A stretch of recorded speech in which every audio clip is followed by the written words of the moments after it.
सुप्रभात मित्रांनो. आणि सकाळचा वेळ, रम्य सकाळ आणि अतिशय सुंदर जंगलमध्ये आम्ही आहोत.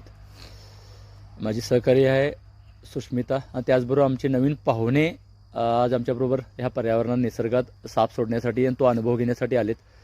आणि त्यांचे अनुभव आम्ही ऐकणार आहोत. पण त्यांच्यावर मी कॅमेरा आता धरतोय आणि त्यांना वेगळं काय कधी कॅमेऱ्याच्या पाठीमागे आम्ही काय सांगितलं नाही आहे. काय म्हणजे तुम्ही साप कधी बघितलाय? खास करून तुमचं नाव कसं पहिलं सांगा. ईश्वरी. आणि तुम्ही? सोहम. तर पहिली वेळ सोहम एकदा आले होते, त्यांना थोडं माहिती आहे. पण ईश्वरी जे आहेत त्यांनी पहिली वेळा येत आहेत.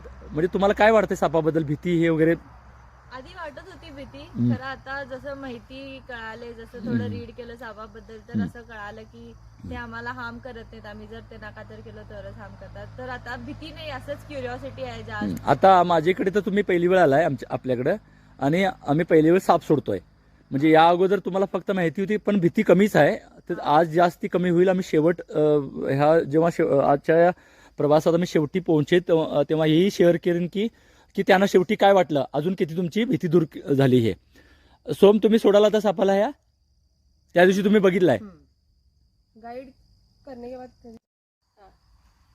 तर सुष्मिता मार्गदर्शन करेल. आणि सोहम म्हणजे एकदा त्याने आले होते, पण साप त्याने आमच्याकडून पहिली वेळ जंगलात मुक्त करतायत. वर उचला तुम्ही,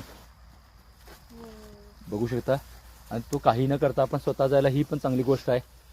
देशातला सर्वात सुंदर आणि सर्वात धोकादायक म्हणजे आफ्रिकन मांबांचा सर्वात जास्त बैठ करणारा हा साप आहे. लक्षात घ्या. मोठ्या प्रमाणात बाहेर पडतात, आपल्या आजूबाजूला येऊ शकतात आणि लोकांच्या लोकवस्तीत पकडलेलं. आणि आता माणसापासून लांब आम्ही त्याला सोडलेलं आहे. तर आता पहिला साप सोडला, काय वाटलं? म्हणजे सत्य काय आहे त्यातलं? म्हणजे हे काय आम्ही लेक्चर देऊन सांगावं असं नाही. माणसातनं तो लांब जायला आहे, एवढं जरी सत्य स्वीकार झालं म्हणजे स्वतःहून ते काय करत नाहीत. तुम्हाला काय वाटलं सांगा. सोडल्या ते मला वाटलेलं की ऑनेस्टली वायपर असेल, म्हणजे काय तर अटॅक करेल, तर ते आपणच गेलं, स्वतः आपण निघून गेलं. आम्ही एवढ्या लोकांना सांगण्याचा प्रयत्न करतो, ते अनुभव करतील. शेवटपर्यंत आमच्या तुम्ही सोबत राहा मित्रांनो. आणि वेगवेगळे अनुभव त्यांनी घेतील आणि त्यांनाही आम्ही शेवटी विचारूया की वेगळं बदल काय घडला. धन्यवाद.